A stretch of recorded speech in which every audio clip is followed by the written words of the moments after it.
Oromoo yeroo mammaa kamaalii mammaa keessatti taa'uu mannaa durba alshuu wayyaa jedhan durbi isa tuffii qabdu kana.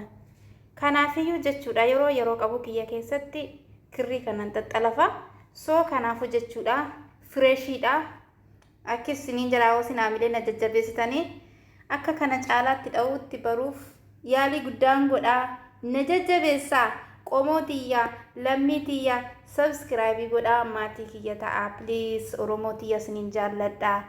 Obboleeyyan teenya warreen qilleensa irraa wal baranne warreen miidiyaa qabdan illee warreen yuutuubii keessan subscribe isinii godhu yuutuubii kiyya subscribe godhaa. Harki taraa walitti jedhe Oromoo yeroo mammaaku harkatu harka kanfalaa jedhan harka kiyya naa deebisaa akka isiniin jedhaa yuutuubii kiyya subscribe godhaa please na jajjabeessaa isiniin jedhaa isiniin jaalladhaa isiniin jedha shii Oromoo.